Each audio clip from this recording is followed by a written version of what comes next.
The Valvis people, a small, isolated group of archaic foragers whose lives have been shrouded in mystery until now.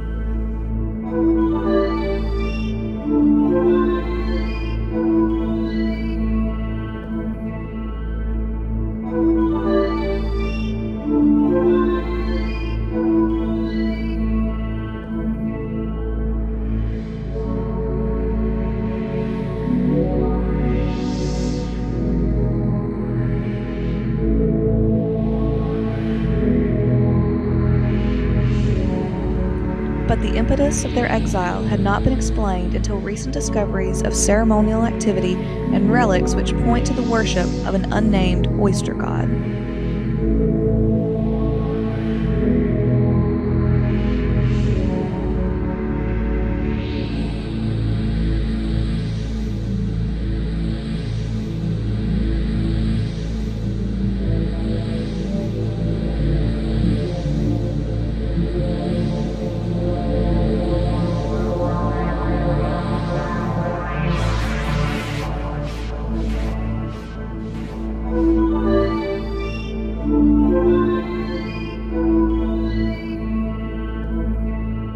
The presence of large altars created almost entirely from discarded shellfish can explain why they were exiled. Perhaps these serve as sacrificial altars upon which the Valvusians shed blood for their oyster god.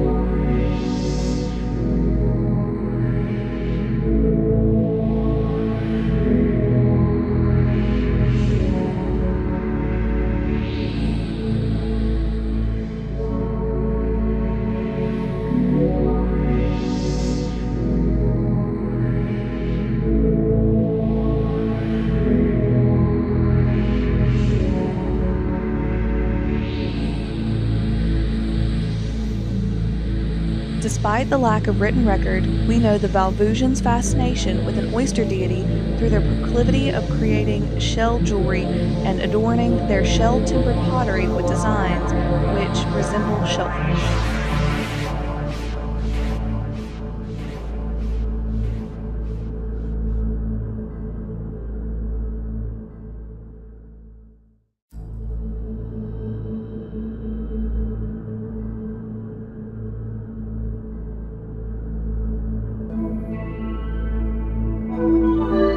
So too was their devotion to the oyster god prevalent in their burials.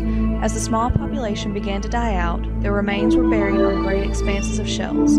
It is believed that they did this to become closer to their shellfish that they depended on, once their time on this mortal plane had ended.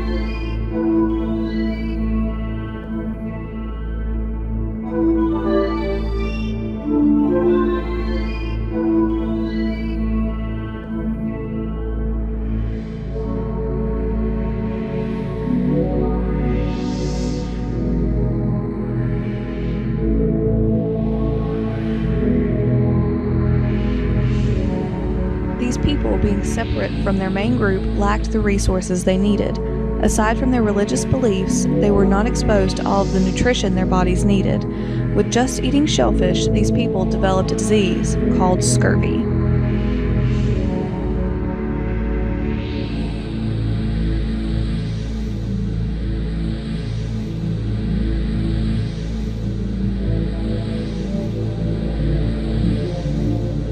Scurvy is relatively harmless if you are able to treat it, but these people didn't consume the proper nutrients. It is caused by the lack of vitamin C, and your body will start to feel its effects. It will originally start to affect your gums, and you may even get jaundice, which is the yellowing of the skin.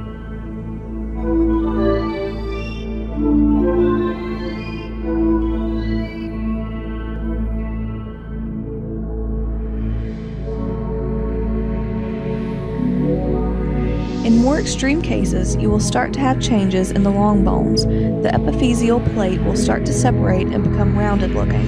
It almost appears to have separate bones. Since we can see the changes, we can conclude that these people died from severe cases of scurvy, if only their deity would have allowed its followers to consume more nutrients.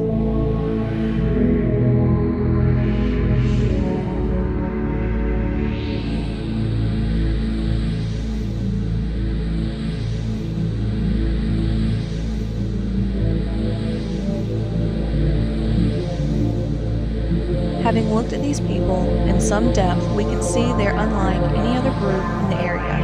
Their short lifespan, in congruence with their status as nearly exiled, prevented the rise of any semblance of state-level society.